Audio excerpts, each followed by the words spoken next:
Good afternoon, good evening, good morning, everybody, depending on where you are in the world. This is Peter Joseph, and welcome to Revolution Now, September 15th, 2020. This is the third episode. And what I'd like to do today is talk about the structure of social integrity. What is social integrity?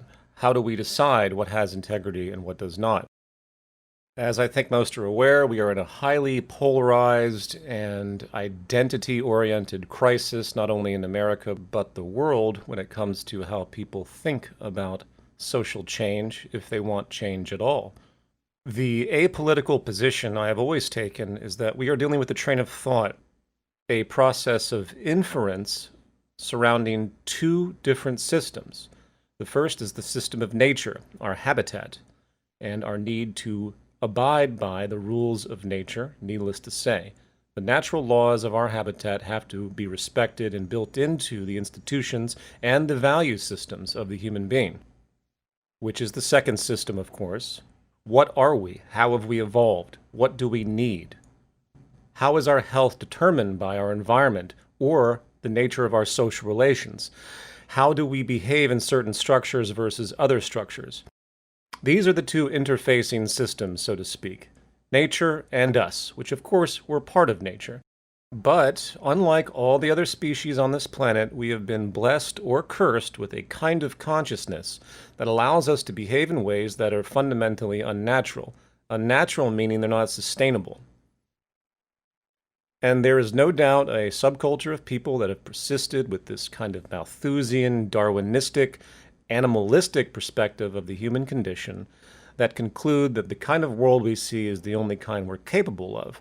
And if that's true, it is safe to say at this time, looking at all trajectories for humanity, that we are just going to die off.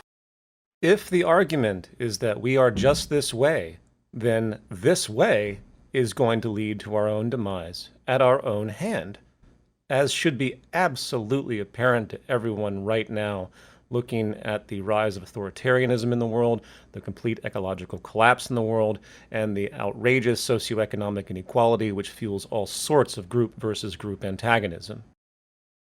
I would also add that in complete contrast to the fact that we have this incredible educational resource on the internet, well, what is the internet? People are more fractured and confused than ever, as far as I'm concerned. You have this rogue, belligerent conspiracy culture, and they've created bubbles in social media, and they only really believe what their bias will confirm. We are seeing staggering levels of scientific illiteracy and the demagoguery of people being lured to leadership promoting these very deficiencies in perception and understanding. Hence the Trump administration, hence QAnon. Literally the rise of this bubbled, closed-off community of people that are so ultimately confused that they are going to be electing people into Congress that believe in things like QAnon and other just fantastically belligerent, baseless stuff. It's like a post-truth era out there. Critical thought means you rationally question what you see around you. Critical thought is not the blanket rejection of phenomena you see around you because you hold some kind of bias that everything that happens has to be orchestrated or rigged. This is what sociopathic minds like Alex Jones have done to a very large swath of humanity. There is no question that there is a conspiratorial unfolding throughout history because of the competitive nature of our society. And it does get dark, and it is perverse, and it has existed. And that's part of the problem of the cult of anti-conspiracy, this sort of pseudo-skeptic community that blanketly rejects anything that just sounds like it would be too far-fetched to be real. That is the other extreme, which really is just a kind of pseudo-skeptic propaganda to associate certain things to other things and then to blanketly dismiss everything as if it's all equal. For example, if years ago people talked about the surveillance society, something George Orwell talked about a great deal, prophetically, and you were to speak about the fact that there was loose evidence to show, not to mention legal loopholes to allow there to be total mass surveillance of the American or global population to an effect, and you were to go through this kind of seemingly paranoid assumption, people would dismiss you and say you were crazy, you're a conspiracy theorist. Well, what happened when Edward Snowden came out and proved the exact thing? I don't know about you, but I don't think I've ever heard anyone refer to Edward Snowden as a conspiracy theorist. Anyway, enough of that tangent. You can expect a Medium article on the subject of conspiracy culture soon, as I think it's a very important thing to address. It is a sickness in modern society. Speaking of that, a few program notes. As promised, there is a Medium article published now that sources the first 2 podcast episodes and more with respect to systemic racism in the USA. You can find the article by going to the podcast site, revolutionnow.live, and linking through. And it's worth noting that this podcast, the Medium articles, my intent to write a new book, the upcoming 2nd season of Culture in Decline, and a number of other things I haven't even mentioned, in fact, as I have a lot of activist ideas that are sitting on the sidelines I don't quite want to announce yet due to the complexity of them. But all of this is being supported through my Patreon account, something I avoided for over a decade. I really have never been comfortable with any of this, but this is what the times demand. The release of Interreflections comes October 6th, speaking of which it had really destroyed me financially and physically to a degree, as this project took years. This is a labor of love film. A lot of people are not going to like this movie, but I think it's very strong in many ways, even if it's experimental, and I think an audience will sort of be built after the fact. This film has to create its audience. So October 6th for Interreflections, please keep that in mind. You can also see the new trailer that was just posted a few days ago. Now, to conclude this introduction, I have to say something about the upcoming U.S. election, which has strong ramifications not only for the United States, but also the world. Now, those familiar with my history might be surprised at this, because I have never been an advocate of electoral democracy in the structure that we have today. Why? Because the 2 parties that dominate U.S. politics, the Republicans and the Democrats, really are one. They are a business party. And the limits of debate when it comes to economic adjustment are firmly locked. These parties are not going to allow for any kind of structural shift. Both parties completely accept the business acumen inherent to their political existence, being paid off by lobbyists. It is normality for there to be a revolving door between industry and politics. And by the way, that's the only way it can be in this kind of society. My mantra has continually been there is no social change without economic change.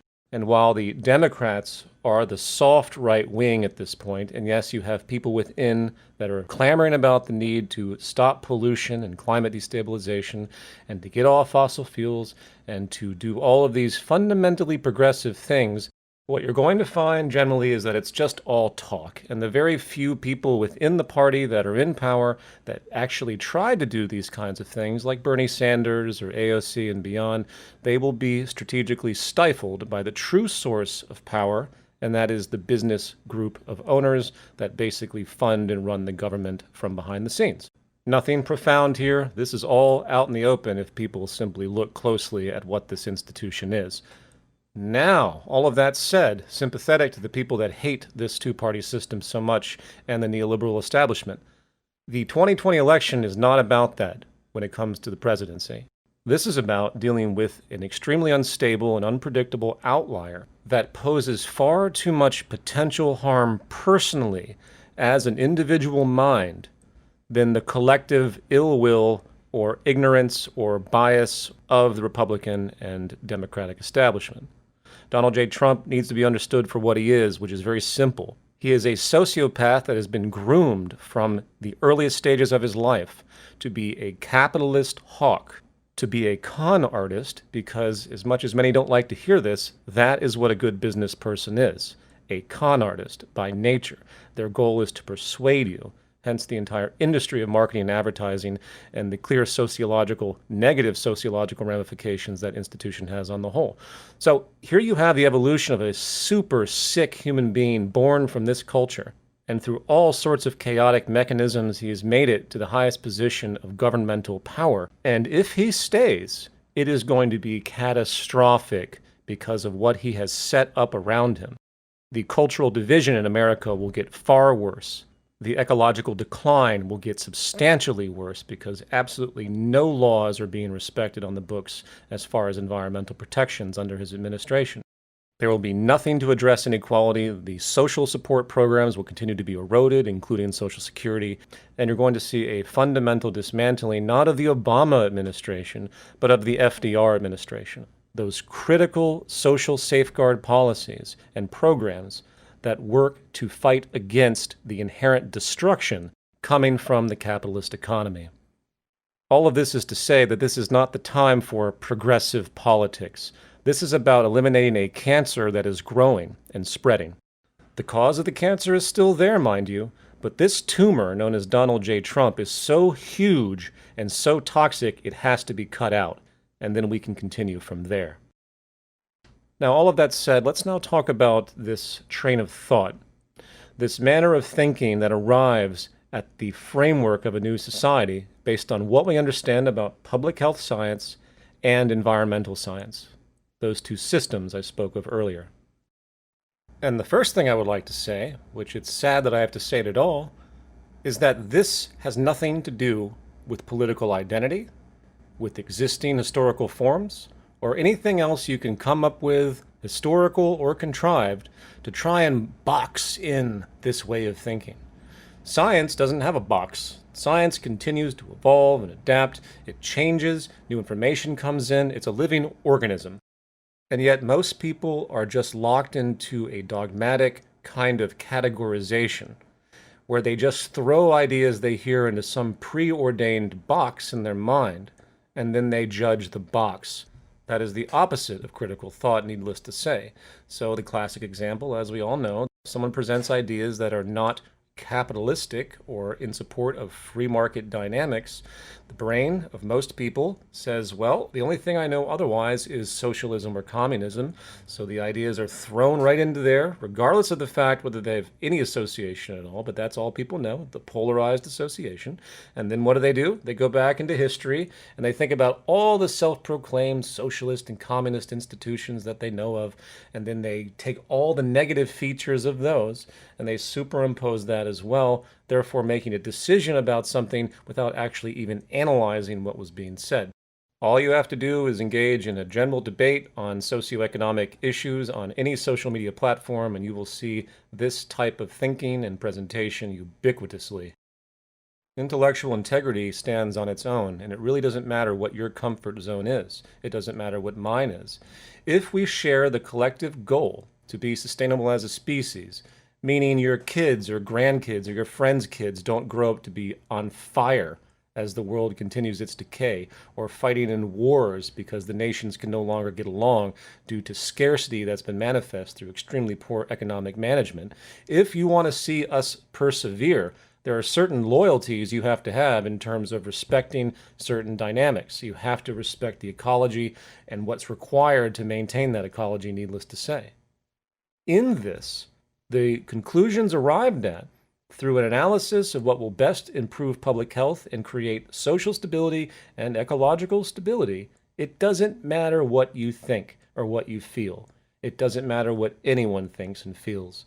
Your emotional inhibitions, the lifestyle that you think you want, the lifestyle that you have, what you're familiar with, you can throw all that out the window because it doesn't matter. And if it does matter to you, then you're just being dogmatic and you're literally inhibiting the survival of the species by your value system. People need to develop a vulnerability to understand that their way of life and their comfort zones have to be negotiable if we expect to pull out of all of this. People need to start recognizing the cultural sickness around them. For example, people living in mansions and driving Ferraris. These are antisocial and unacceptable patterns because it promotes a non-minimalistic reality. It promotes an excessiveness, feeding once again that infinite growth delusion and that idea that your success is tied to having more and more, and all of that noise that has been talked about endlessly by a lot of different people. But let's put it in the context of what is sustainable. What is a sustainable culture? That's the question.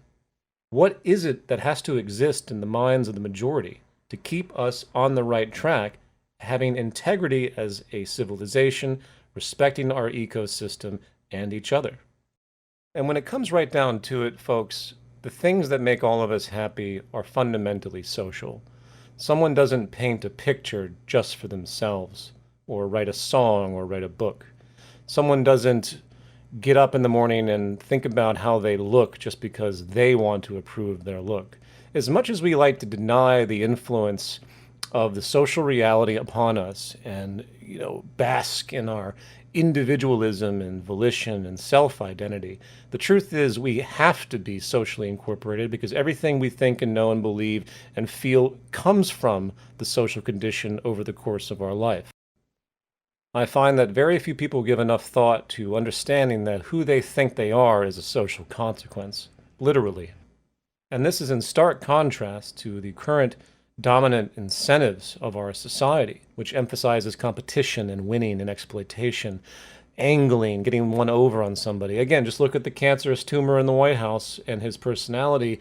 He is literally the embodiment of all of those incentives, and he thinks it makes him happy and superior. And yet, if you look at social study on the determinants of happiness, the determinants of satisfaction in human society, even with all the pollution in culture, most people actually feel best when they help others, when they feel of use, of service to others. So it's really about giving, not taking. And this is going to be one of the greatest cultural revolutions. I have a Culture in Decline episode in my mind where it's in a different world and people are in like a game show. And the whole point of the game show is to outdo somebody else in their altruism, to outdo somebody else in the effort to help another, which I think would be a pretty cute skit. Anyway, back on point, needless to say, there's no political ideology that needs to be associated with sustainability principles and public health science. Furthermore, as strange as this may sound to some, there also is no need for a philosophical orientation that deals with morality, ethics, and the debate of what is right and what is wrong in the traditional moral sense of those words, because the issue at hand here is about what works and what doesn't. It may seem trivial to say that, but if you look back at prior movements that have challenged the capitalist order, you'll find that their arguments generally revolve around an assumption of philosophical morality. Even Karl Marx, who is largely misunderstood and attributed to all sorts of things that have nothing to do with him, but if you take his actual work and you read it, you realize that the very root of it all is a moral argument. He saw the workers as more important than the owners, and they were being abused by the class scenario between the workers and owners. That is a moral objection. It's not a scientific objection. It's not an objection that says this isn't going to work or be sustainable. Now, please don't attack me because I just generalized the writings of Karl Marx to a degree. He also talked about systemic functions and a lot of very detailed analysis that I think was very scientific, but at the same time, his moral appeal, his appeal to the public to get things going was just that. It was a moral appeal. And while I certainly agree people's sense of feeling morally abused and morally outraged can be very inspiring, it's still a distraction from the fact that this kind of economy, this kind of social system we have today is simply not sustainable. And that's the angle that I choose to focus on. The system doesn't work, and it will continue to dysfunction even more as time moves forward because of the looming market externalities that are closing the walls in towards the center. And on that note, let's actually step back a second. Let's think about the transitions that have happened over the course of time with this kind of economy. The first transition, and probably the most critical one, is how we went from very low impact industry hundreds of years ago, people making shoes and tables and furniture by hand and so on, up through the Industrial Revolution, the hydrocarbon economy, the automation capacity that we have now, where this incredibly robust, productive industry can produce, pretty much anything in terms of production capacity. In other words, you obviously have resource limitations on this planet, but in terms of the means of production and how efficient it's become, it's far more advanced than we were many centuries prior, needless to say. And the point to make here is that we went from a kind of imposed limitation that forced us to be conservative and to be minimalistic and to not have heavy footprints on the environment, to the current circumstance where, again, it's the exact same model, it's the exact same incentives, it's the exact same basic structure. But because we can produce that much more, it basically inspires companies to want to do just that, produce more and sell more. And when you couple that with the lack of incentive to pay people higher wages and to sell things cheaper, unless that move to sell things cheaper is to be competitive against another producer, which is not the same thing as selling things cheaper based on what it actually costs to produce it. We are now living, in contrast to before, a completely unsustainable trajectory, with endless amounts of goods being put out into the market, coupled with the fact that demand has to be created now through marketing and advertising to get people to keep up this level of consumption in order to preserve jobs. As I document extensively in my book, The New Human Rights Movement, the Industrial Revolution sounded the alarm, and you actually have CEOs on the books writing articles talking about how people have to start consuming and they have to start throwing away their old things. And if you want to beat the communists and fulfill the American dream, have high employment, everyone needs to be consuming. Buy, throw away. Buy, throw away. This was the ethic that was molded during that period of time through many different avenues. In other words, it wasn't just a natural cultural adaptation. Millions and millions of dollars through programs and advertising was spent to get a consumption ethic going in the United States, which again spread around the world as globalization increased, as did the American empire post-World War II. If you're completely unfamiliar with that and you think that our culture has just been natural in terms of this kind of behavior, I strongly suggest you familiarize yourself with that history. But I've deviated a little bit from my point here, so let me just reiterate this because I think it's a little complicated. So you went from low-impact industry to really high, unsustainable industry to feed an economy based on infinite growth and keep jobs going. It could have gone another way in principle. Think about this for a second. Instead of the need to consume more, what if they dropped the work week to, say, 3 days? What if they lowered the number of hours someone needs to work? They increased their wages and pay. They lowered the price of goods, creating a completely new environment where there's no pressure for this maximized cyclical consumption. And of course, this isn't a foreign notion. Even Keynesian economic theory in his writings talked about this, of eventually reaching a level of efficiency in production where people don't need to work as much because it's so much easier to produce. So why didn't it happen? Well, you only have to look to the incentives of the system and its foundation once again.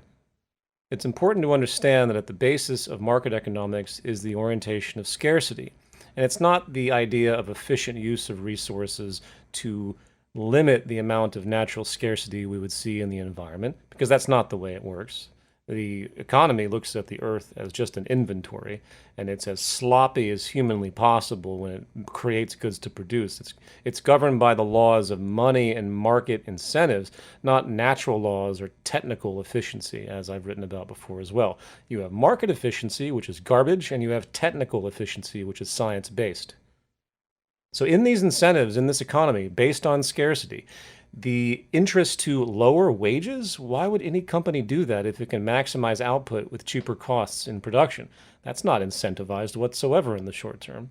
Lowering the price of goods, well, if I can build something and then find a way to make it more efficient and I'm selling them for $10 and I have no strong competition, why would I lower it any more if I can still maintain my market share?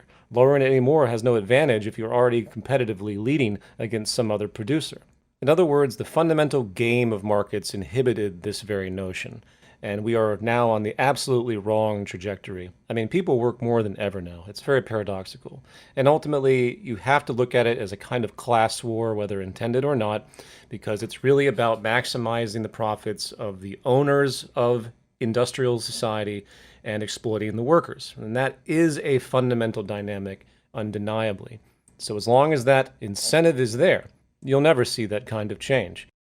And of course, by extension, the ecological crisis is not going to resolve within this kind of structure either, for obvious reasons. And all those people out there right now that are talking about degrowth, well, good. I'm glad this conversation is there. I'm glad people realize the growth economy is completely and utterly unnatural. But if you think you're going to degrow in this kind of gaming structure, if you think that some kind of policy is going to persevere where industry is going to slow down and become more technically efficient and so on and so forth, you're going to be living in a constant state of rude awakening because it's not going to work within the bounds of the market economy. Why? Because it has to be done by policy, since the system is fundamentally antagonistic towards that kind of value and ethic. It has to be done by policy imposed by state power, and guess what? State power is run by lobbyists and corporations. And even if you did successfully pass critical statutes that forced companies and corporations energy companies, and so on to abide by certain rules. It would just be a matter of time before some other political constituent came into power to reverse that. Why? Because you're going against the grain. It's like a giant river. Look at the market economy as a giant river with extensive power just pushing water, and state legislation trying to alter the natural current of this river. It's like a person standing in the river with a big piece of cardboard trying to hold this river back, and eventually the river is going to win. The solution? You drain the goddamn river. And that is, I'm sorry to say, what's going to have to happen if we expect to get on the right track as a species. You can't have this kind of system. You have to reorganize the economy from the ground up. Now, going back to the broad notion of this train of thought that is apolitical, that has nothing to do with any ism, it is about a logical inference. It is about realizing that the current system we have is dysfunctional. And this is just one example. This evolution from minimalistic to hyper-productive, from conservative by nature to insanely unsustainable, evolving where we could have changed our society, people could have worked less, we could have engineered in a way that would reduce our footprint while meeting responsibly people's needs, creating more free time so people can have a social life, which, by the way, is the most important part of life. That is where people get their value from, as touched upon before. It's about being in community, not how much you own and so on. So the perversion is deep. It's deep in culture. We are ruining ourselves by the incessant drive to produce. Every human being on the planet is trying to sell everyone else something. And that ridiculousness has to stop. All we are really doing is destroying the environment and human psychology. This myth of advancing the standard of living. If you're in destitute poverty, not meeting your nutritional needs, yeah, obviously an improvement in standard of living is required. But when you look at Western society and people that already have so much, and yet they still think they need more, what you're witnessing is a sickness in the culture. Go to Costa Rica or areas of Mexico and Latin America and find villages that are off the beaten path, that haven't been polluted by television or even the internet. And you're going to find people with really high happiness indexes in many areas where they have very little, but their needs are met, vibrant social communities and so on. They may be so below the poverty line as far as we're concerned, but in reality, they are affluent. They have abundance because it's in the mind. There is no end to you wanting more and more. And the more you get, the more you're going to want. And that's the fundamental pattern and the sickness that we see. And all of that sick social psychology has been manifest from the nature of the structure of our society. And no, it's not just greedy human nature. The cultural variability that we see on Earth, both historically and present, defeats the notion that human beings are by nature insatiable, infinite want organisms. We are social beings, and the goods and the mediums that we use economically become social currency. They become part of our social network, so to speak. I, for example, was the last person to get a cell phone years and years ago. It wasn't that I was a Luddite. It just wasn't of interest to me to have that kind of communicative connection on my body at all times.